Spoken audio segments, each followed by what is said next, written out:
PNR with Adam R.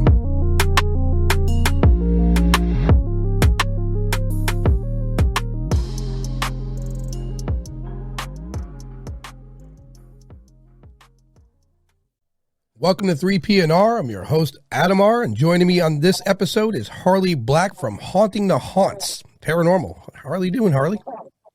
Wonderful. Thank you. Thank you for being on. Yourself? I'm glad to have you, by the way. It's a really different name, Haunting the Haunts. Yes. I figure if we show up enough places to the haunted location, then we're haunting it too.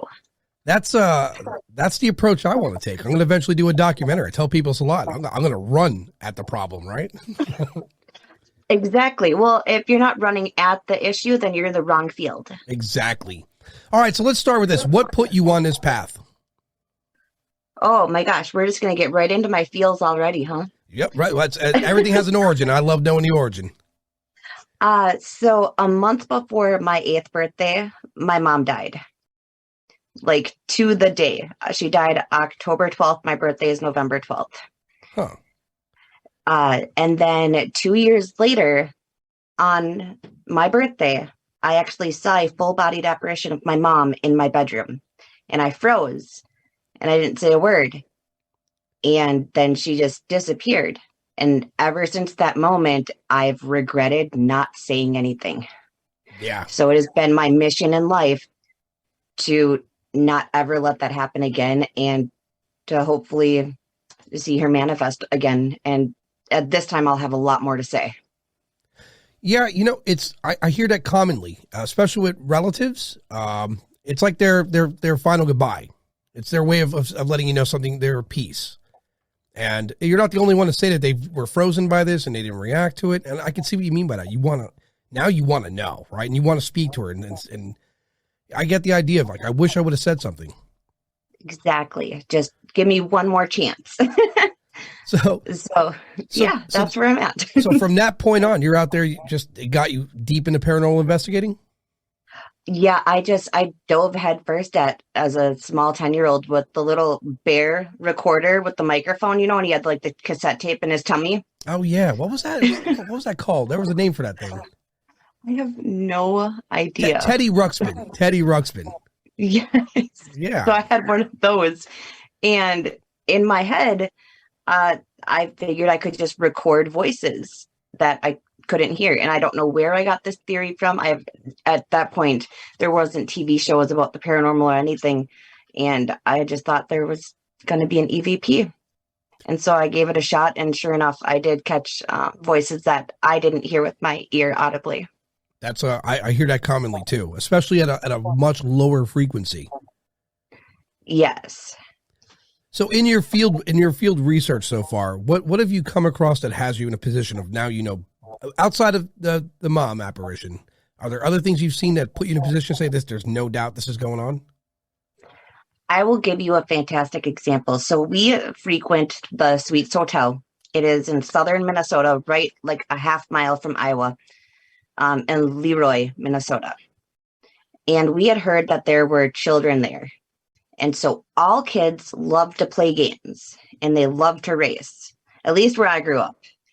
And so I had an idea of I would have a flashlight at one end of a hallway.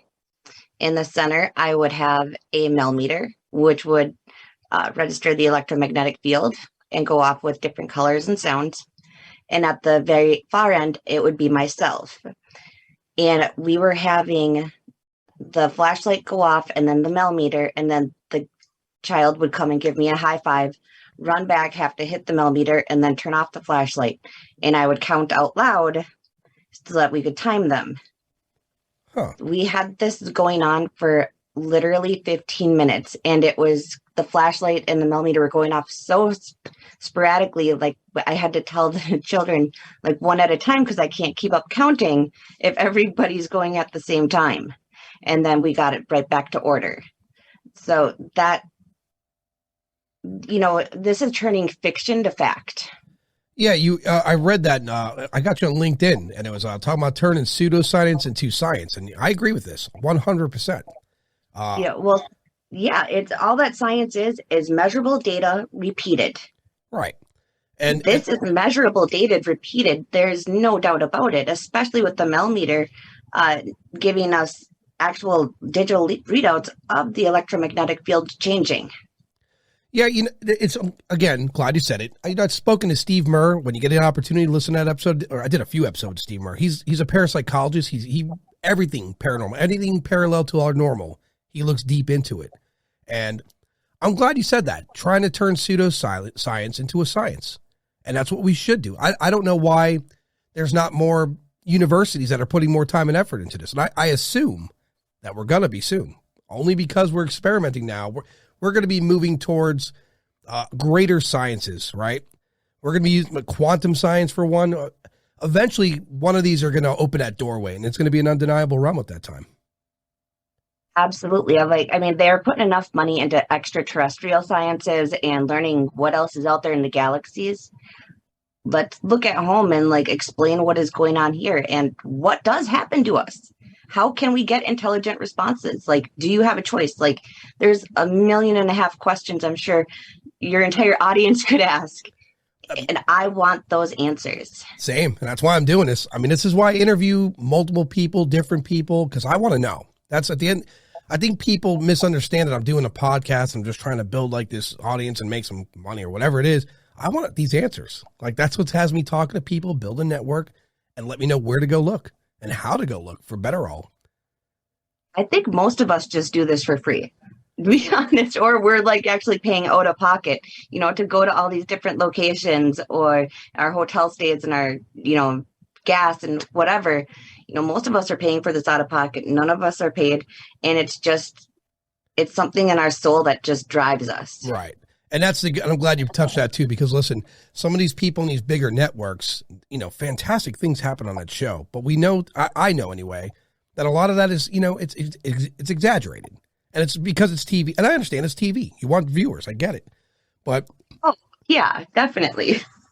I know a bunch of like David Olson and from Chicago Paranormal. This guy's got I'm not even kidding. He has the Ecto 2. He has an ambulance that he modified into a paranormal research laboratory on the move. He has an insane amount of equipment. That guy's invested, right? And people I know that gentleman. yeah, he's a great guy. I love that dude. I love him.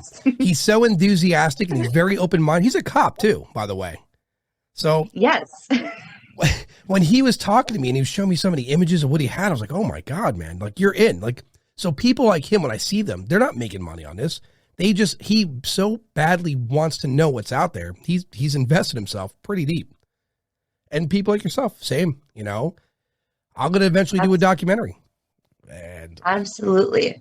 I love on the TV shows when they say it's unexplained activity or unexplained phenomenon. So I've taken that phrase and really just ran with it. And you can see jump ropes pulling open cupboards. You can see arms throwing stuffed animals across the room. And I will clearly say it's unexplained activity because I don't know whose jump rope that is. I don't know where that toy came from. And it's just a spoof on the entire field because I think it's paramount to make fun of yourself. Right. Especially to the naysayers. Of course. And the biggest part of it, science is, listen, there's a lot of people, I get on these Facebook groups too, and they speak at length of this. And, I'm the Tampa Bay, so there's one, the Tampa Bay Paranormal Society. I'm not saying everything's a nugget, but every so often they'll post something and next thing you know, I'm digging and I'm looking into it. And there's a lot of other paranormal Facebook. So I have to look at those because every so often someone's going to give you something. It's going to give you something to think about and look deeper into. Absolutely. For you, when you're out investigating, you have a team or are you doing this solo? I do have a team now. Okay. Up until about a year ago, I was doing it solo. And throughout your investigations, what's one place you've investigated that where you'll never return? You'd never bother with it again. Those are the ones I'm interested in. I don't have a location like that. Yeah. Now I've had the locations where I've been physically harmed, but right. I'll go back every time because Well, why the heck not? Yeah, because those are the ones I'm going to run to. Right. Like, if somebody says, no, don't go there. This place is demonic and it's evil and they'll hit you and scratch you. I'm like the first one out the door and driving there. Like, that sounds fantastic to me. I want to go where everybody else says, no, don't do it. Yeah, I mean, you have to, because otherwise no one will know. It'll be a mystery forever. So, Well, if the activity is that insane, I want to be there and I want to say hi and let's be friends. My tactic on communication with spirits or the afterlife, however you want to phrase it, is entirely different from anybody else you'll ever see. And I am the biggest goof, dork, whatever you would like to call me when it comes to investigating. I'm gonna end up being the same way. It might, like I say this a lot. My documentary might be my demise because I'm not. I'm unusually brave with stupid things, and so if I'm in the field, and it's all the big ones, ufology, paranormal, Bigfoot, all of them. I'm going to be out there documenting as much as possible. And I'm one of those people. If I see Bigfoot, I got to run at that thing and grab it. I might get killed by it, but I'm documenting it, right? Because there's no way I'm going to return from that without having something in hand. Make sure you pack bologna. Everybody likes bologna, so I figure he'd like bologna, and then you'd just be friends. You never know. Maybe you're right. I have no idea, but that's what I would do if I was to go and hunt a Sam Squanch. So, back to you saying you got harmed at a site. I'll tell you what that is, or what my theory and what I've heard from others.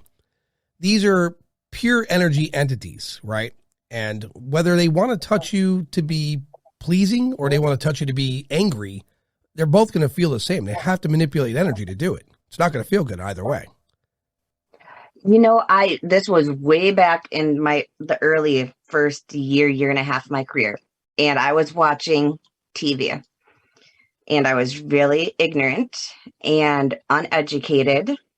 Since then, I've acquired my parapsychology PhD as well as my metaphysical science or humanistic science master's. So I've learned quite a bit over the years.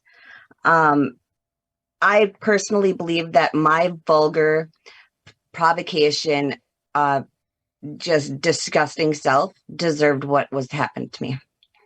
I would never, ever speak that way to you face to face or anybody else that I can't see ever again. So you were provoking a spirit. I was. Okay. I was completely rude. And I can, and I have the humble ability to be able to admit my wrongs and hopefully teach somebody else, like, don't use provocation, don't be threatening, if that's not how you would walk into your mother's home, don't walk into their home like that either. Right. Big, that's a good point, because with children, I hear a lot of people say with kids, if you come off very inviting, you'll have an interaction. There's people that go to the prisons, and if you go there and you're vulgar, you're going to get a negative reaction. So depending on what you do, I think that's how the reactions work. Well, it's just like a living person. If I walked into your home and you had no idea who I was, and I started calling you all sorts of names in the book, and then demanding that you act like a circus clown for my personal amusement, yeah, I can't imagine you're going to let me be in your house for very long. Yeah, there's a flip side too. Like, you're going to these houses, like, let's say, and I said this a lot on the show, I think this wholeheartedly, but you're going to a house where people are being disturbed by an entity. You don't know, that guy might think it's his house still. You don't know how he perceives what's going on around him. He might, in other words, you're going in there to investigate ghosts, and you're the title of your company, haunting the haunted. You might be bothering them. Yeah, you might be bothering them. So. Oh, absolutely. I think the repetitious, menial questions. Can you knock on the wall? Can you do this? Turn on the flash. Like, if you hear that every single weekend for the last, let's say, 20 years, you're going to pull your invisible hair out. Yeah, in a heartbeat. Try to imagine this in your head too. You get a ghost who wants to be an antagonist, right? Like, for me, when I pass, I'll probably be the one that sits in your house singing the same song over and over again until you lose it. Right? So flip the coin to them. Now you go to the house and you're doing the same thing over and over again, right? Trying to get their attention. They're getting aggravated. You got to imagine so. Adam, I have to ask, will it be the Lamb Chop song, the song that never ends? No, it was, for me, I thought that one, But for me, there's a Wiggle song called "Where's Jeff?" My daughter used to watch. And my gosh, it's punishing because you can't get it out of your head.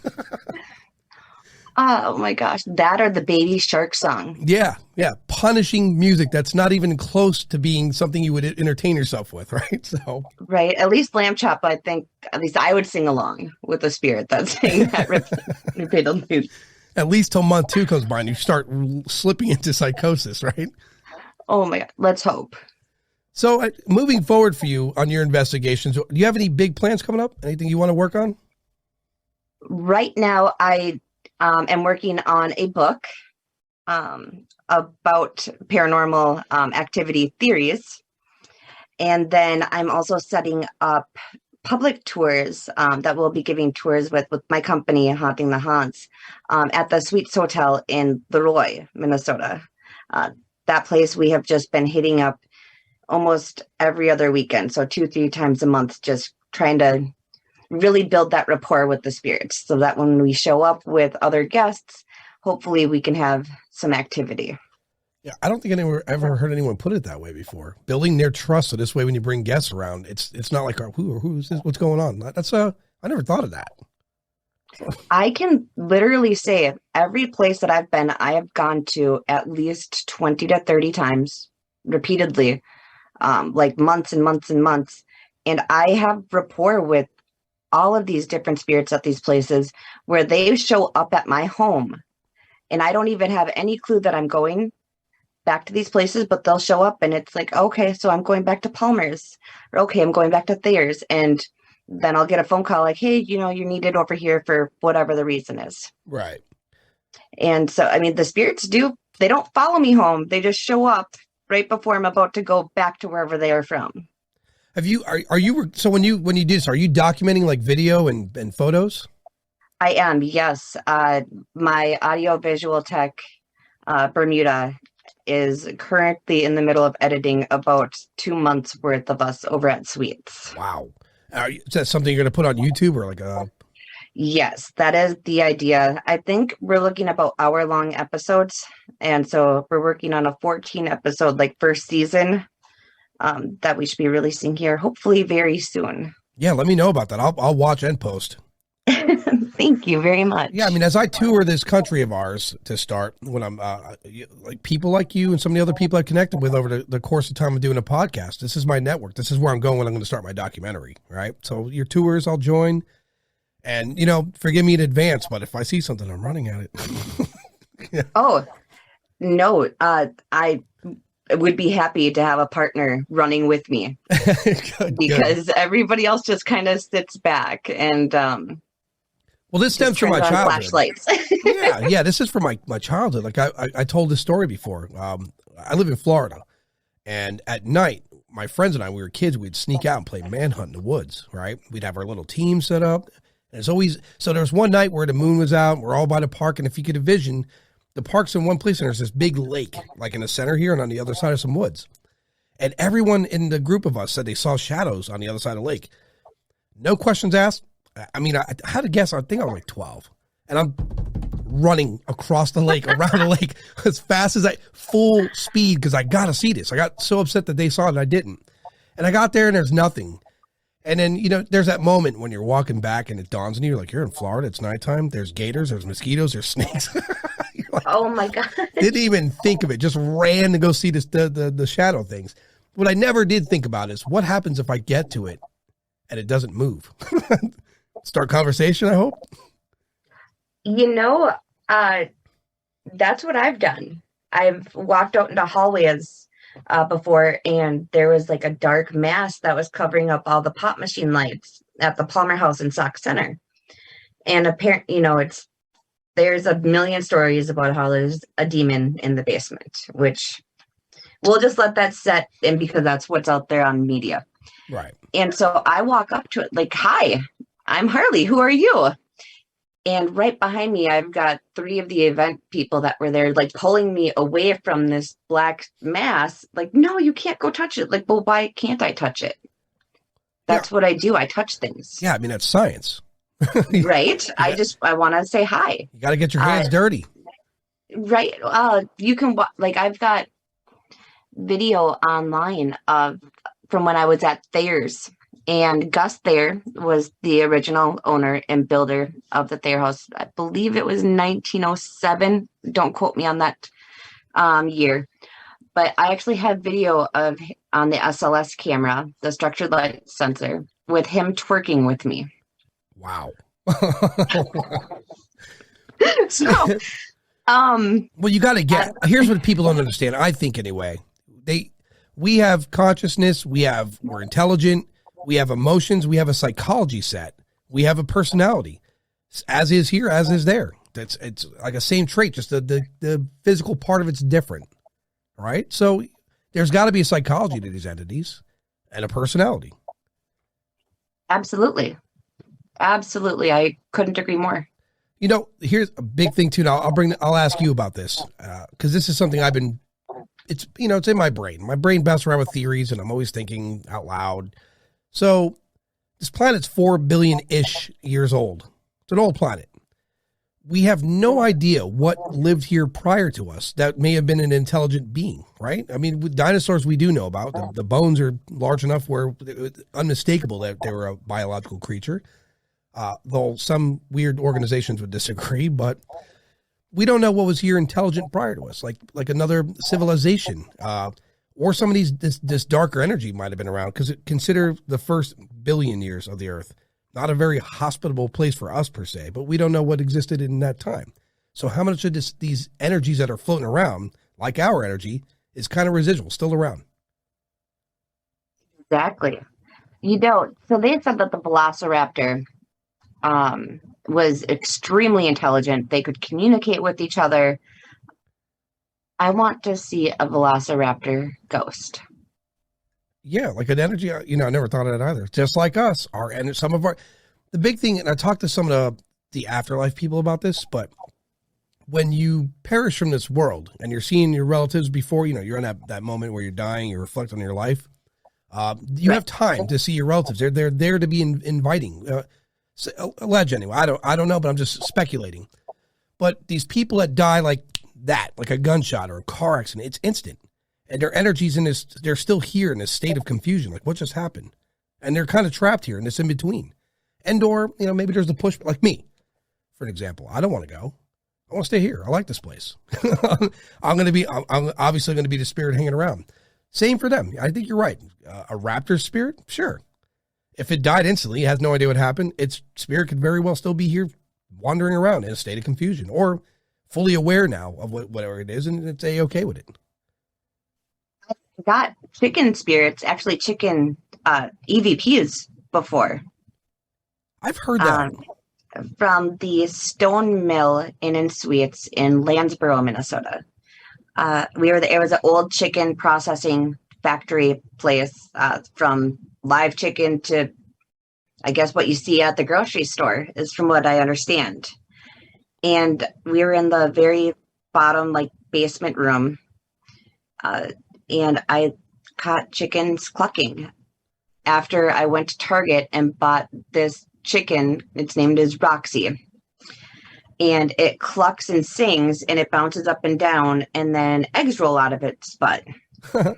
And so I'm such a dork. I told you my investigation style is a bit different. So I can actually, I will play this for you, what this thing sounds like. Yeah.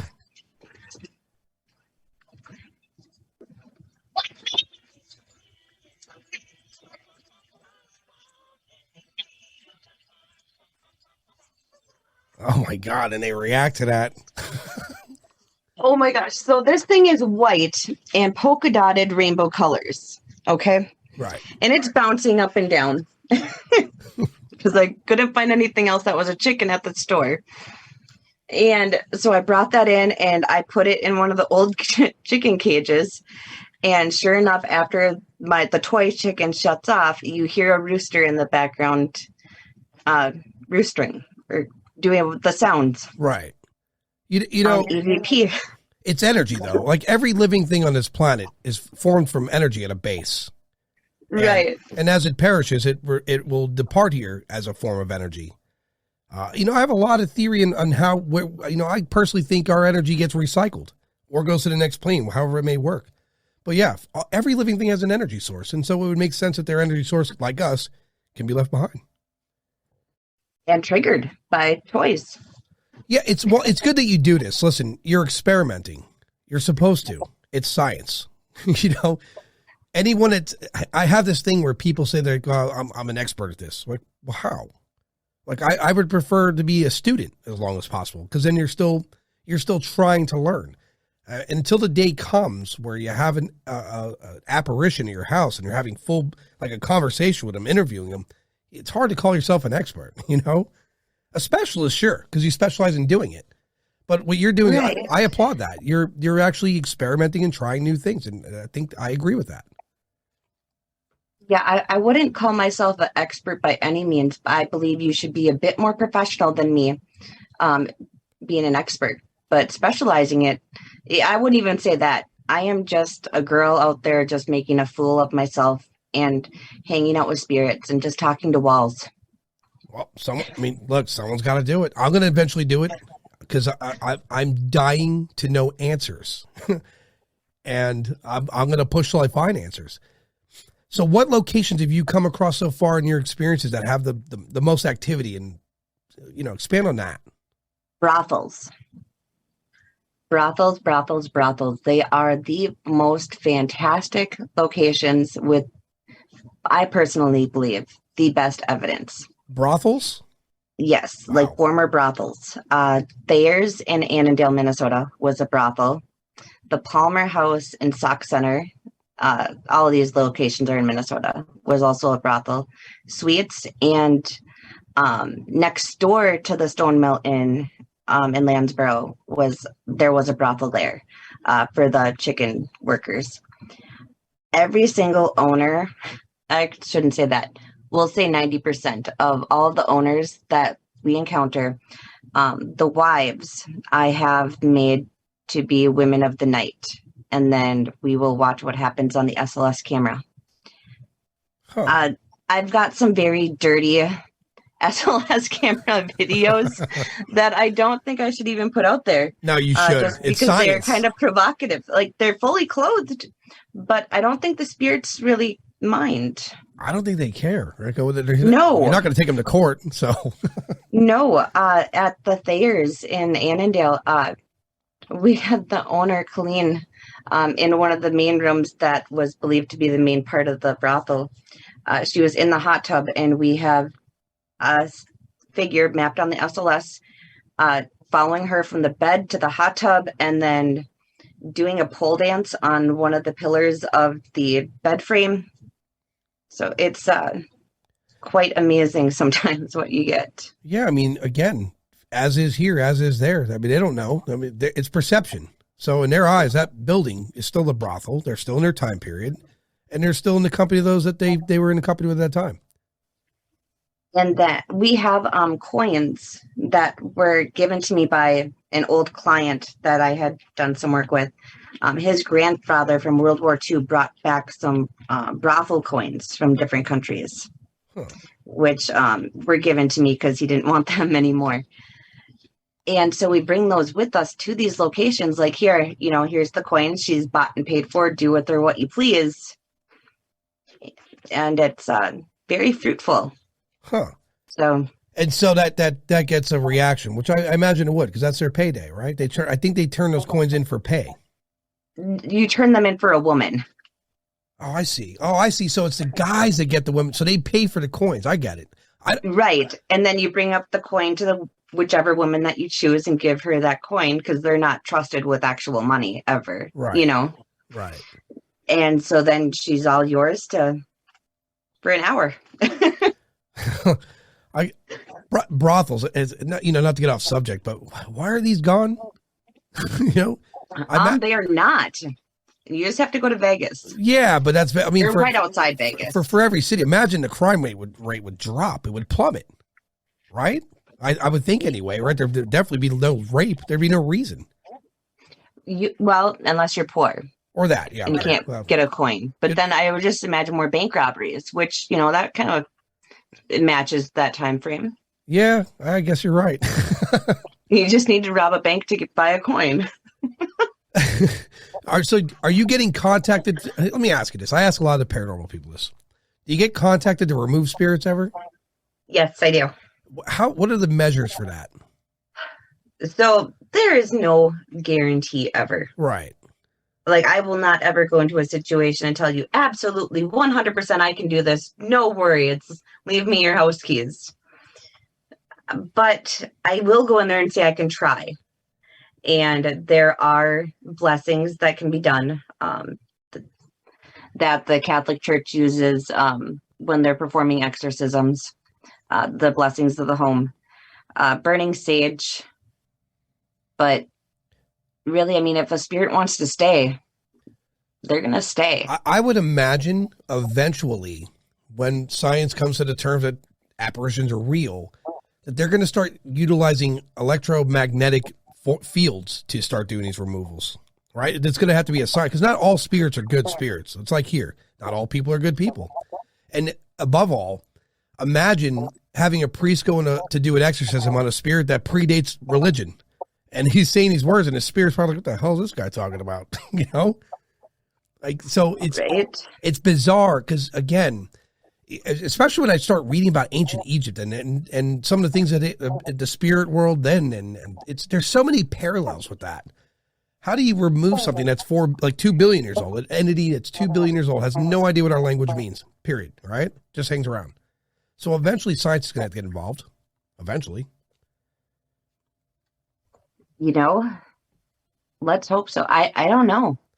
Yeah, that's a good thought. I've never really put much stock into like what is really going to happen to. Can we actually remove them, like physically with some sort of equipment, like like you said, like a field of some sort? You just have got to go. Yeah, I mean, it's still a concentrated energy or otherwise. I personally believe our consciousness and our soul are one and the same. I think it's the same thing. It's just raw energy. It's utilizing our computer, our brain, and our body to machine. And when the vessel's no good, it's time to get recycled and or moved to the next place, or they hang here where we deal with them. And so that being said, if it's raw energy, some field, something in physics will be able to manipulate for both study and removal eventually. I think so. Or that's the hope. I'm just going to jump on your train with this one because I don't know. I'm one of these. I sit around and think, 'cause I watch Ghostbusters. I'm like, why isn't this not real already? Where's my ectopack? Like, what's up with this? So that's how I view everything. Because when you were telling me earlier about you setting up the flashlight and then the meter in the middle, and that's science minded. You're experimenting with something outside of the box. I've always said this. Why aren't we using more fog machines and certain lighting? And so if you want to imagine if there's an entity in your house and it's raw energy, how would I get an image of that raw energy? And so what would manipulate energy? Well, water's a great conductor, and casting certain lights into the shadow of that water when it's being conducted could give you almost a silhouette. So, it's hard to decipher and that's why it takes people like you and other people I've been speaking to experiment and try these things. Because otherwise we keep using the same machines. Right. Like I was thinking, like, how you have the mist function on your hose sprayer thing? Yeah, exactly. So if you take the mister and then you take the fog, right, and then mix the two, could you get like a good because the electricity would then, I would think, react with the water, and then the fog being mixed with the water, then you'd be able to actually see some type of a form. But I just don't go to places where they're going to allow me with a hose in their hallways and getting it soaked. Based on what you're saying is not very far off things Nikola Tesla was thinking about, So it's not practical, which is why it's not commonplace. And so until you think about how many things that we have were invented by people, some on accident and some with just wild imagination. Like X-ray machines, that wasn't a thing. We discovered when we were playing with radiation and nuclear bombs, and we started discovering what the aftermath is. Oh, is that casting an image over there? That's what happened. It's not, there was no one that sat down and brainstormed this.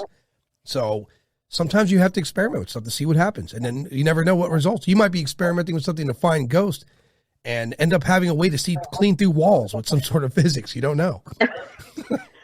That, we experiment with different lights and different light colors and night vision and IR and the SLS cameras. And I heard that they're trying to get cameras that can go even darker into like what we can't see, into like the blue and red spectrums, and then even higher spectrum. Right. It's just, I'm waiting for them to come out with these things so then I can just play with them. Well, yeah, I mean, I hear a lot of investigators use the Kinect from Xbox because it's got that recognition. The SLS system. Yeah, well, try to picture this in your head. Imagine using the quality of the facial recognition that the FBI has.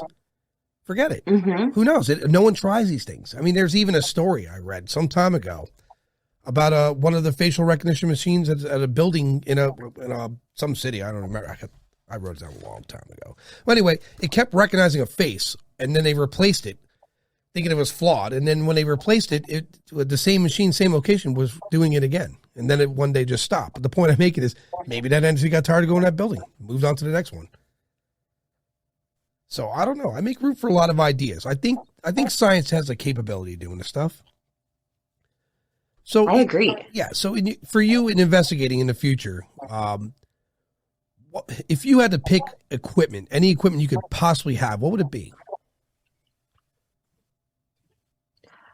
Right now, I don't have a REM pod, which sounds like so silly and like one of like the smallest pieces of equipment, but that would be what I would want in my arsenal. We're going to have to get you a REM pod. Yeah, that is all I want right now. I'm not even going to go huge and spectacular. No, just a REM pod. Yeah, I mean, for me, again, like I don't know. I just watched Ghostbusters Afterlife, and oh my gosh, I loved it. Yeah, it's a good nostalgic piece for me too, right? Plus the whole thing. Right. I mean, so the point I make is you see the equipment there, and by standards of movies, that's dated equipment. But where's our equipment like that? Right, like that. When they were like coming out with them, like, where did you guys come up with these ideas, and are these real? So I Googled it. Yeah. Wow, and I was disappointed that they weren't real. Yeah, like a lot. So it's funny that art translates to science eventually. Like most things that we saw in movies a long time ago became, normal today. Like FaceTiming was in movies in the 60s, 70s, and 80s, and now it's commonplace. So, I mean, for God's sakes, we have a machine, a telescope in space that could see a penny on the moon with clarity. And we can't have something that disrupts the field around us so we can observe a potential energy that's walking around? Come on. It's time. I just got this, it's like a 360 little stand for your cell phone. And with the programs in it, it does facial recognition, right? So then It sees your face and it'll map you out. So then you can walk from side to side and all around this little stand and it will follow you. And it's for TikTok or whatever. But so I thought, well, if it can recognize my face, then why can't it recognize a spirit's face, hypothetically? Right. And so I have it set up at the Stone Mill Inn, and this camera I would face it forward, like towards the rest of the room. And every time it would just go to the left. And there's nothing there. It's just a wall. And no matter what I did, no matter how many times I reset it, unless I put my face in front of it, then it would come back towards the center of the room. But so I think we have the capabilities. It's just not showing up on the cell phone camera what it's actually sensing. Yeah, I think there's tools that they use for for meteorological tools, I should say, that can detect, small amounts of energy. I mean, why can't we scale that down? Where are these? I feel like I shouldn't be sitting here thinking about all these wonderful things. I think there should be a scientist out there that's already working on this. Like, if you had a scientist tomorrow invent something that could detect small energy in a room, that guy's a billionaire the next day because the paranormal people will buy it like crazy. I mean, Dave Olson will probably buy 20 of them. Oh, the gentleman that created the millimeters. I can't think of his first name, but Gelka. Yeah. is his last name, and he did it, because his daughter passed away tragically. And I can only imagine the dough that guy's raking in, because he's creating all the millimeters, and he's just gone even beyond that. He was even creating the REM pods, and he's giving all this equipment to various television shows on Discovery Channel and whatever.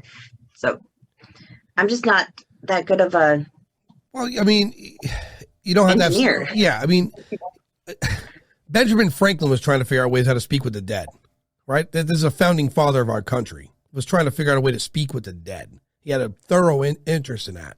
So it's not like it's a far-fetched idea. It's been out there. The problem is with today, this judgment rolls around, and people like they want to distance themselves from the supposed judgment of the accepted crowd, which I never understood.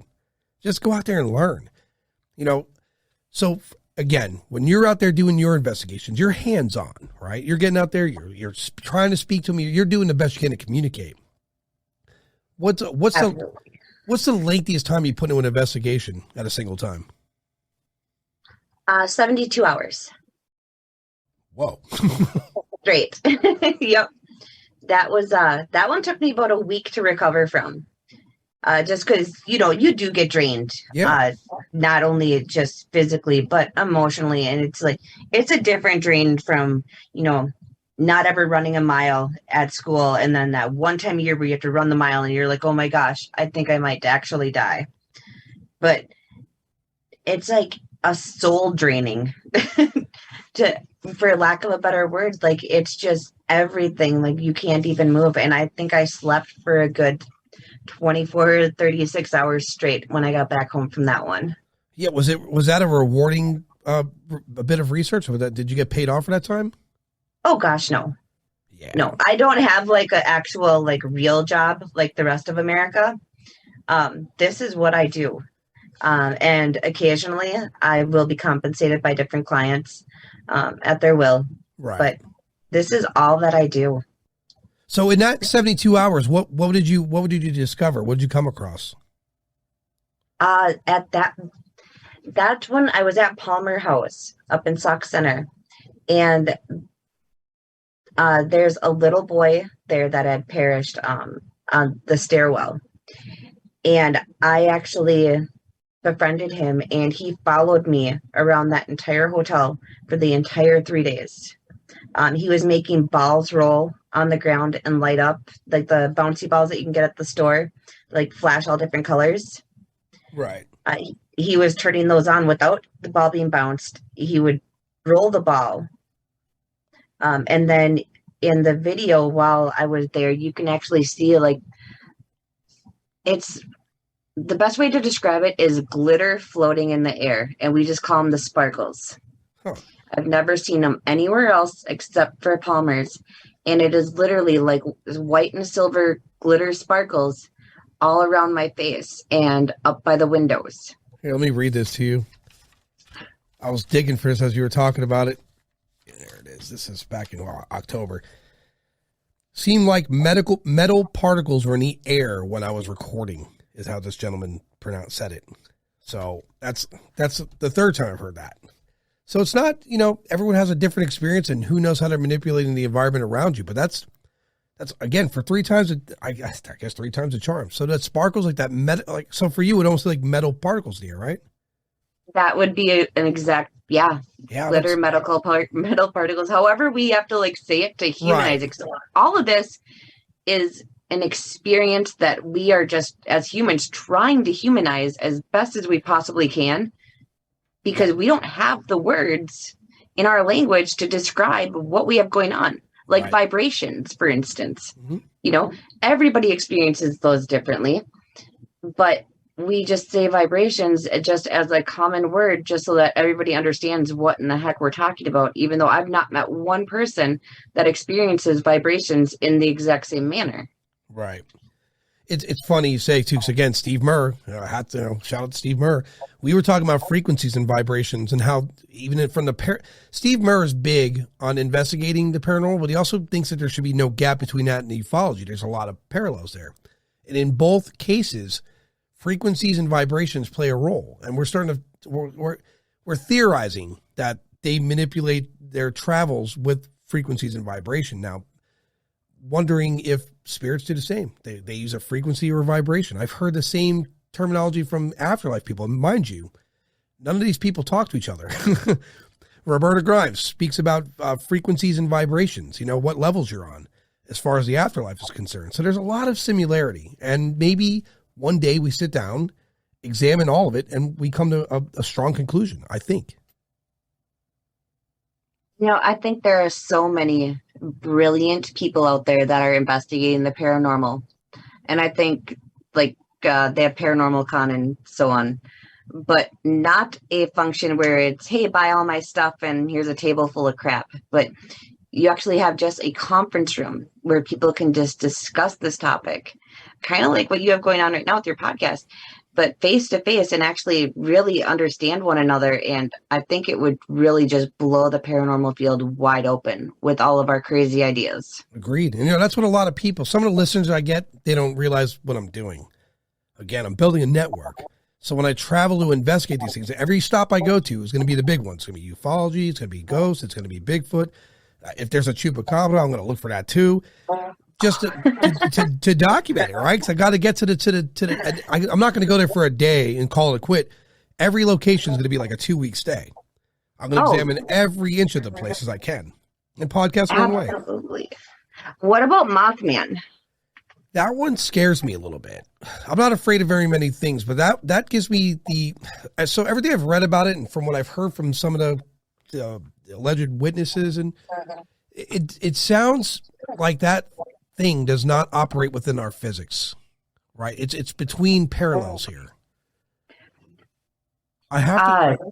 Yeah. It's everything I hear about that. I don't know. So I guess the best way to put it is I don't think it exists in our reality.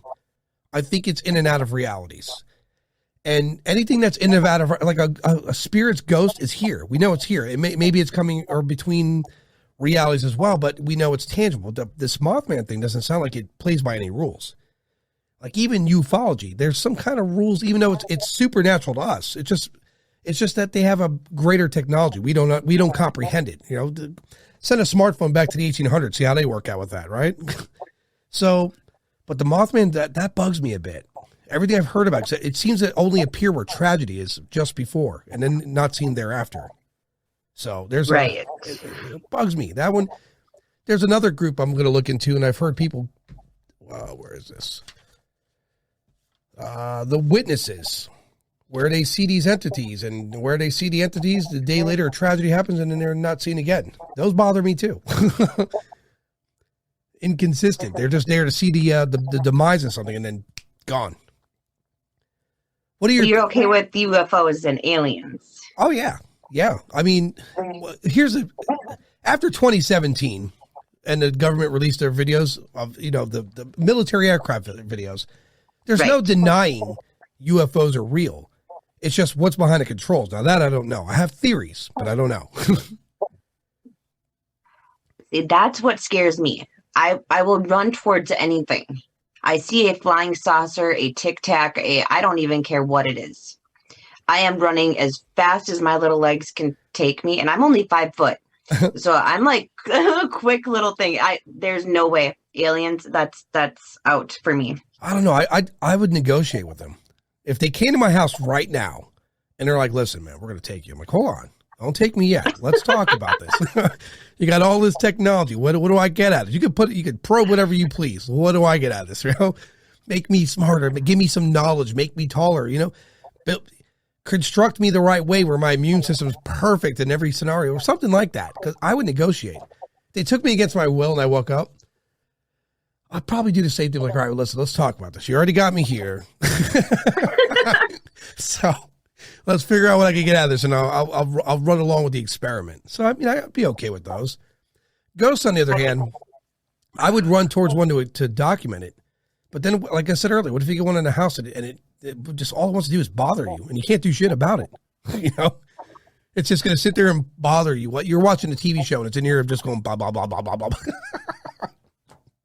Oh my gosh, I don't know. Yeah. I think I'd be more mad at the ghost that like messes up my house and is legitimately throwing my pots and pans everywhere, opening all my cupboard doors, throwing, chairs up into a pyramid on my table. Then I'm a neat freak. I love my house very orderly.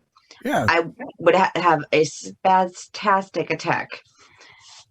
I don't know. I'm an antagonist, man. Like in life, people that lived with me in the past will tell you this. I'll walk in the room, turn the lights off, and you walk away. Just to be funny about it. But now picture this, the reversal. It doesn't even have to be an aggressive ghost. I'm watching TV, my favorite show. It turns it off.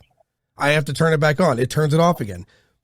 People don't understand. There's a difference between being like a poltergeist haunted and some ghost just having a good go at you. You're going to sleep at night and it just wakes you up. Because to it's hilarious. So you're turning on and off the TV situation. I can do that because I have Google Home. Right. And I've done that to my children just to be a brat and make them do the dishes.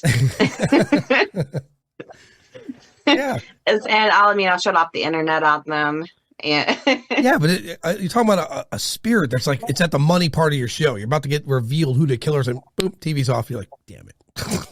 Oh, my son is a huge gamer.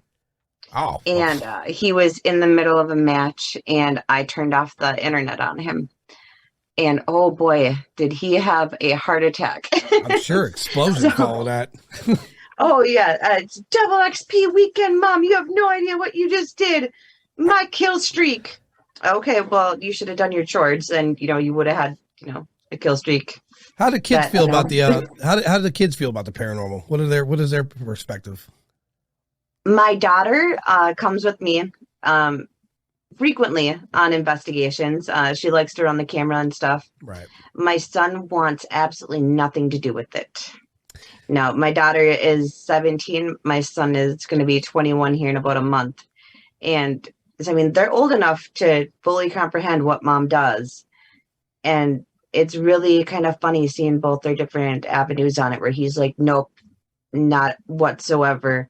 And she's just all for it. And will get angry with me when I go to new places. I won't take her because I don't know what I'm walking into. Right. So I have to go and subject myself and be, the little test bunny first before I let her come with.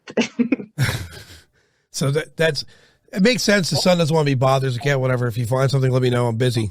But a girl, yeah, I guess they would be more. I don't know why it's that way. Like some boys just can't be bothered, and other girls are just over inquisitive.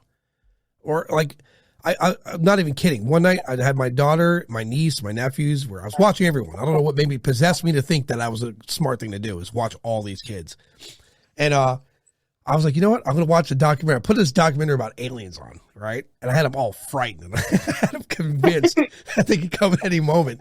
And that's just it lets me know if that's who I am in life, imagine me in the afterlife, forget it. I feel bad for everyone. You better hope I go to another place.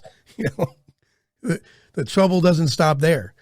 But yeah, my nephew, the youngest of them all, the one I thought was going to be afraid, he's like, yeah, whatever. They come here, they're going to get him a fight, I guess. I was like, okay. Where the girls are on the couch frozen, So it's I guess you got to have a strong imagination because what I tell people is all the time, imagination is the recipe for theory, and theory is a recipe for science. It goes in that order. And so it's a good thing to have these different sides of it all. So for you, let's talk about before we close, let's discuss your tours and your videos and how everything's gonna come out so everyone knows. So I would love to give you all that information. However, I don't have any tour dates set up quite yet. Okay. Nor the videos. Yeah, I'm really bad right now. No, it's okay. So if anyone wants to, if anyone wants to reach out to you to in the future for tours, how would they reach you? hauntingthehaunts.com. Just go ahead and click on the message little icon there. It goes directly to my cell phone. And I respond immediately because I have nothing else going on in my life. Excellent. And I'll put that in the description, by the way, too. So in the meantime, Harley, it's been a pleasure. I enjoyed speaking to you, and I'm sure we're going to do it again. Wonderful. I look forward to it. It's been awesome speaking to someone just as inquisitive as me. Indeed. Thank you very much. We'll talk again. Thank you. Bye-bye.